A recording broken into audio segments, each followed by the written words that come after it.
Good evening. I'd like to call the meeting to order. This is the October 10th, 2012 meeting of the Lowell Conservation Commission. We're a little short-handed today. We don't have a quorum as of yet. We're uncertain as to another member coming in from out of town from a job site. But as it stands now, the first item on the agenda, which is 1001 Pawtucket Boulevard, I know there's some folks here that are interested in that. The applicant has requested a continuance to the, at least until December. So I think we can put that, what we'll have to do is put that on the agenda for the next November meeting, because we can't continue it officially today. So we'll put that on the agenda for the next November meeting, but with the understanding that at that point in time, we'll take an official vote and continue it to the first meeting in December. Okay, so if you don't need to come back. We won't be hearing that until at least at the earliest, the first meeting in December. The next item on the agenda is a request for determination of applicability. I know the applicant is here by the representatives.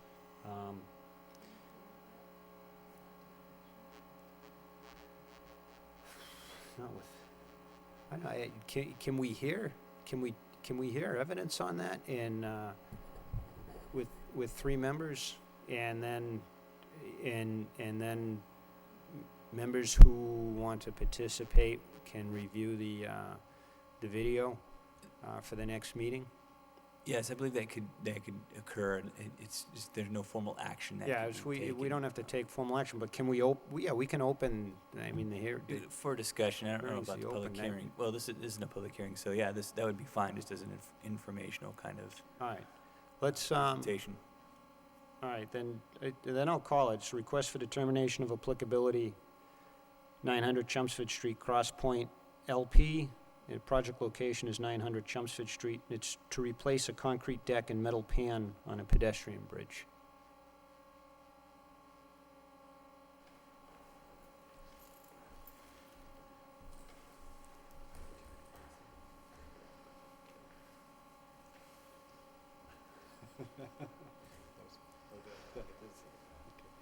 Good evening. I'm John Butler from Votes Butler Associates.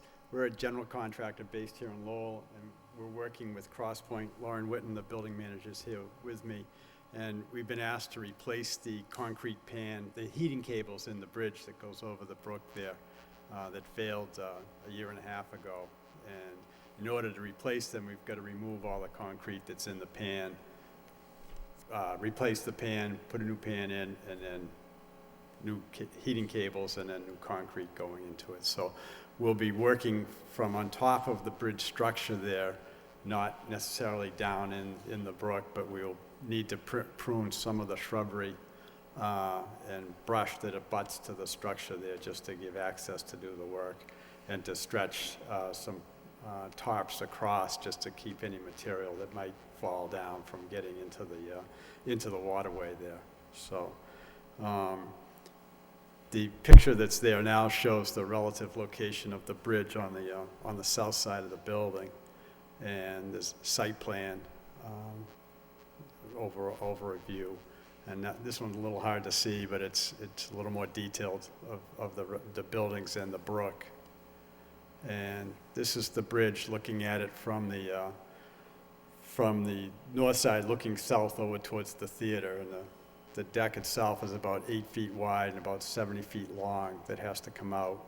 And on the east side, the left picture, you can see some of the growth that we'd need to cut back just to get the top stretched across, and the same on the picture on the right. This is the same. This is the view from the theater side looking back towards the building, and again the same brush that would need to be removed. The concrete pan itself stops inside the bridge structure, so we don't get back to the asphalt, and there's a concrete berm that's at the end that would stay in place, so there would be nothing that would get disturbed at the end that would potentially leach back in or wash out going down. These are some other views from the north side, looking back from either side. And the one on the upper right is under the bridge, looking back towards the building. And there are a couple of small saplings that have grown up in there under the bridge that would need to come down just so that we could get protection. There'd be no need to disturb any soil in that area, but just to give a clean way to keep any debris from falling back into the waterway. And that's the failure. that's the video that part of it there. But we do have, Lauren's got another USB we could put in that does work, that shows if you want to just kind of a walking tour around it, if that would help, or it's the same pictures. Or we could leave it with you, and anybody coming in could review it. That would be a first for us, I think. No, that's okay. What's the purpose of replacing the concrete? It's the heating cables that are used in the wintertime, so there's no ice melt material used on that, but it just heats the structure, so for any snow or any ice, it de-ices the bridge without any need for chemical. And the cables themselves, one set of them has a short in it that we've tried various ways we've a better chance of looking for a needle in a haystack, I think, than trying to find it and then not damage it. So the way the structure of the bridge is set up and way the 3 zones of the heating are set up, they overlap, so there's no clean place where we can just try to work on the one section that's not working without damaging the cables in the other sections. What sort of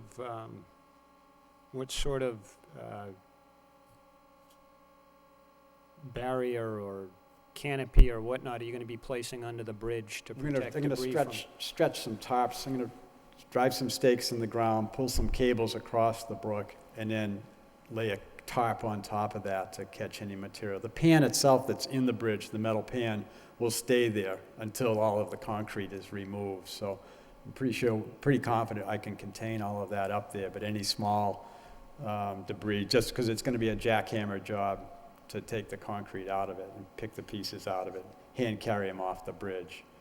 And then once that's done, we'll sweep the pan, get all the debris out of the pan, and then the pan will get removed and a new pan put in place.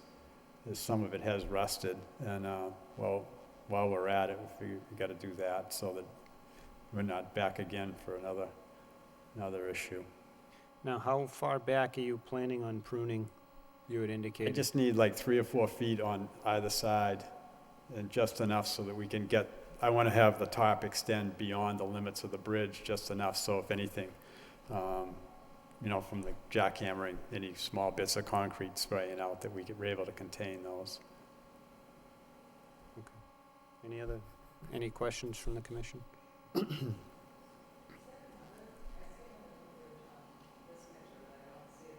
There's one that's a little further to the west that would stay in. While this one's closed, that one would be open.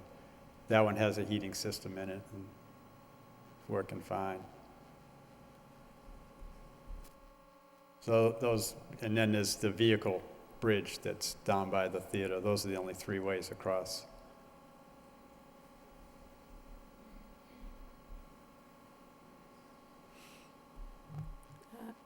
How long will this project take to complete? If the weather sticks with it, it's a 7-day project. If, it will start on a Saturday, and I'm hoping by the following Friday, it's all poured and back in business again for the following Monday. Obviously, rain and weather would push it out, but we're trying to get it done, so sooner or later, it's gonna get cold. And concrete needs a little bit of time to set before the winter conditions set in. Did you say you wouldn't be disturbing the roots of the plants? That's correct. We won't pull anything out. We just want to prune them back enough so we can work around there. So they can regrow? Yes.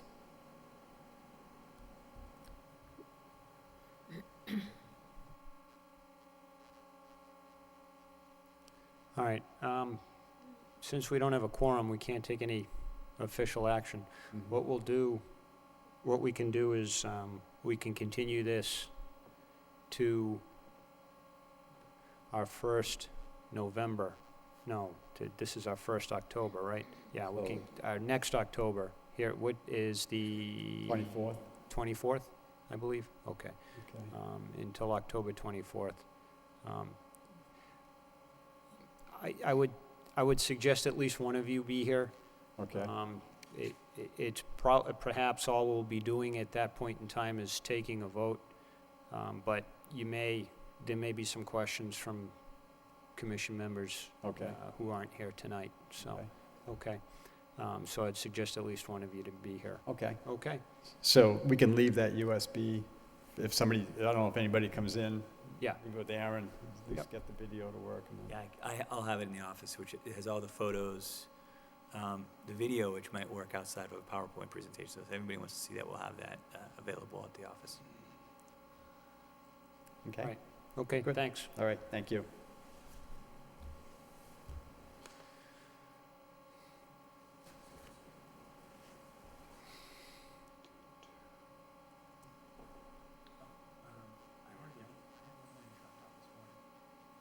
Video that works, I think.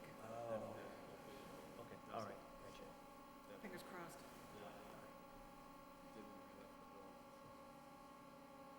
Okay. Thank you. The last item on the agenda is the enforcement order,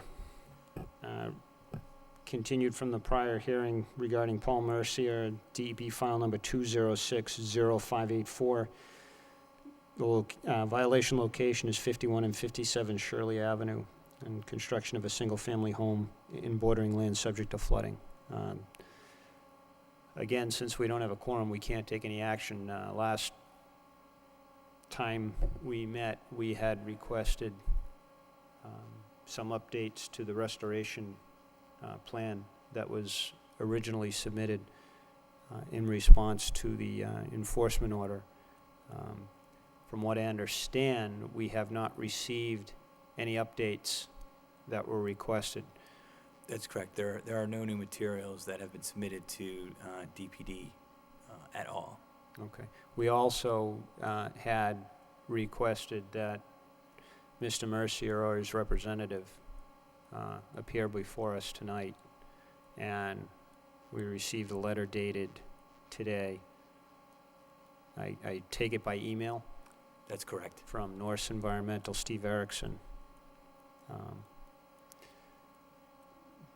Basically, well, I'll read it in. It says, it's addressed to the Conservation Commission, dated today. And it says, Commissioners, due to a scheduling conflict, we are unable to attend the hearing on the above site. It is our position that Mr. Mercier did not violate the terms of the order of conditions and that the Commission erred in issuing an enforcement order and fines. As a result, we will be appealing the fines and probably the enforcement order as well.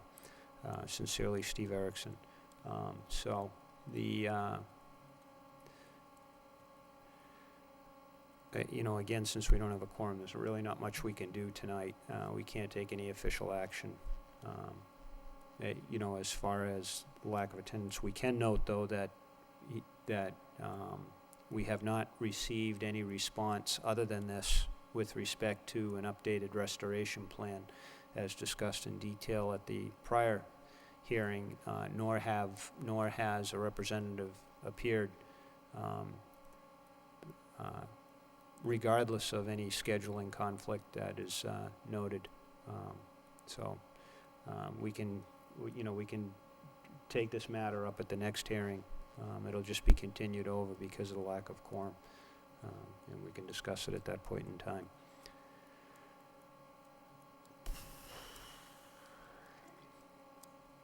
I'm not going to, I don't think we're gonna get our fourth member here, so, Yeah, I think you're right.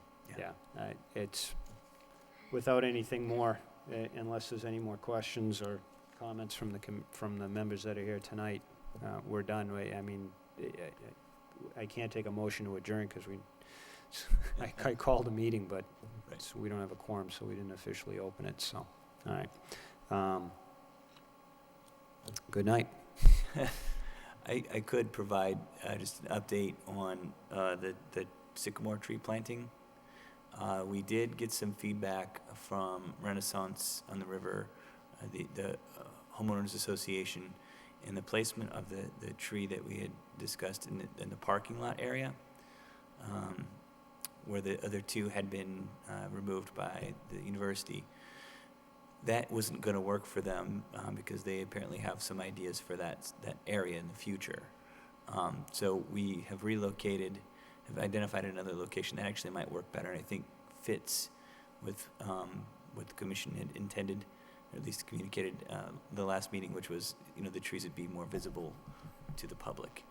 So I'll hand out, if you don't mind. I know we're not really an official meeting, but since you're here.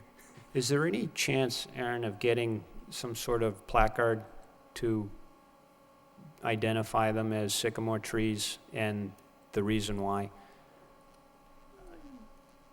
Yeah, I can do this really quickly before the meeting. As far as a placard, the applicant who's installing or purchasing the trees and installing them or planting them seems willing to work with us to add some amenities to the plantings. So I'll reach out to them and ask if they'd be willing to do that. At the very least, identify the tree itself and maybe, like you said, point out that they're a replacement of some extremely large trees that were up on Perkins Street. And I could see they've been willing to work with us on that. There's no doubt about it. I understand that they've selected 3 trees already. They're at least 4-inch caliber, if not bigger, and each of them are over 18 feet, 18 Yeah. or feet tall. I mean, I was thinking of something like and again, to discuss it, perhaps some sort of either flush or very low-lying granite type permanent marker. Perhaps sycamore tree, its botanical name, and perhaps just a short, a short statement I can to identify their significance. So, I could certainly run it by the developer who's planting them. yeah. I don't know if that's something we have much in the decision in the. No, I know we didn't contemplate it. I mean, the commission itself even has funds available. I don't know. Oh, I see. Well, Yeah. certainly we could. I mean, perhaps we could share the cost or something like that, so. There absolutely maybe is. even in part with the city too, so. Yep. I don't know. It would be, maybe, there's 3 trees, so maybe we each take one. It would be nice. Those trees were planted by the founders of our city, so, so it'd be nice to have some sort of marker indicating why they are where they are, and perhaps even to point out to any future, 50, 60 years down the road that, before a chainsaw comes, that that these trees have significance. You might want to check with the Conservation Commission first. Well, I won't be around by then, but, Someone will, yeah. so, Hopefully. all right. So I don't know if it's very visible in the plan that I handed out, but the 2 that are going on the east side of, it's 52 Lawrence Drive, are in line with an existing tree there, so they will run, it'll essentially create a 3-tree alley that runs parallel to the Riverwalk. So it actually it's a quite nice planting location, fits with the design scheme, and also will help actually frame what I guess they're called kind of the lawns. They're open lawns to the south of the Riverwalk area. Those were intended to kind of stay as open, open spaces that could be used recreationally. So it kind of helps frame those spaces, which is, I think, an improvement from a design perspective.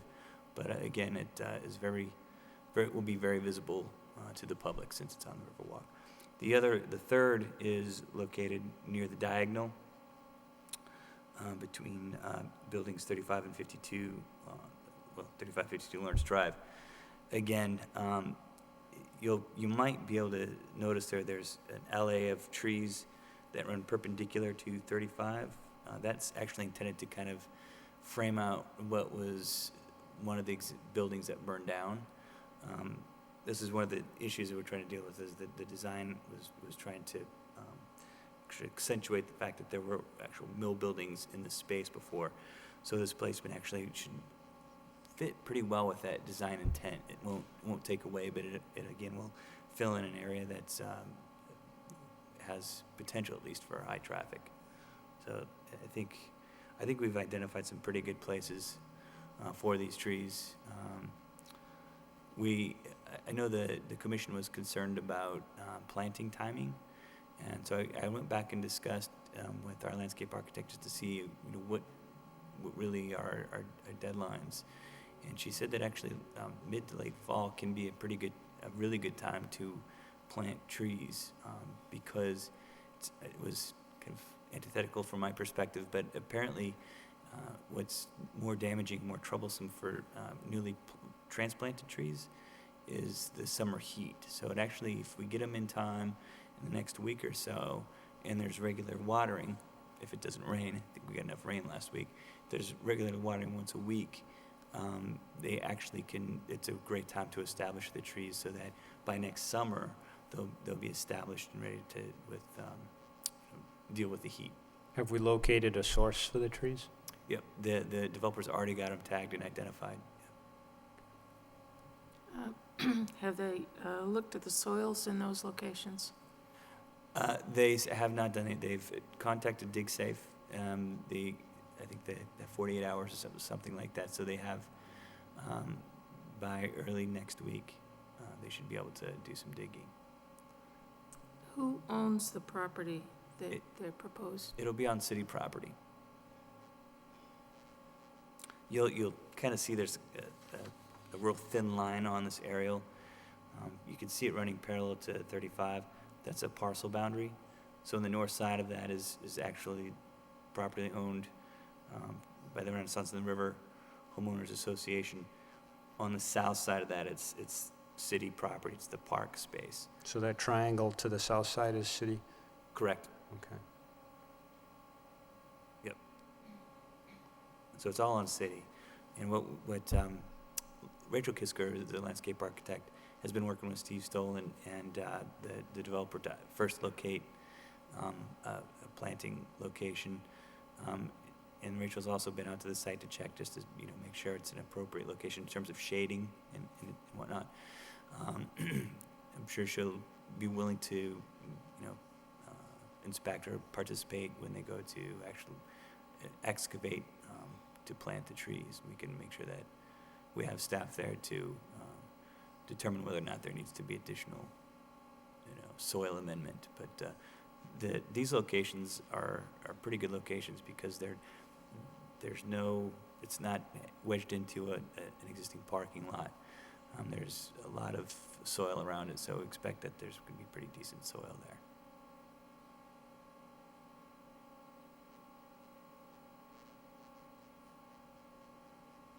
So is this waiting for our approval, which we don't have a quorum to give? Well, it's not. If there's an issue, if the three of you think there's an issue, I can ask them to not move forward, so that you can consider it with a quorum to make a formal action. But if you feel, the three of you feels that this fits the intent, I think we can go ahead. The way it was, the -3 was written with the condition was that they work with the city and the Renaissance and the River Association. We can move forward if you feel that this is following the intent of your decision. But I just wanted to provide information to you before things were happening. I'd like to be notified when the date and time Sure. when they plan to dig and put the trees in. Yeah, absolutely, I can do that. I know that, like I said, they were talking early next week, but I will make sure that we get a time confirmed, and scheduled so that I can notify all the commissioners. All right. Yep. Thanks. Anything else? All right. All set? Yep. All right, good night.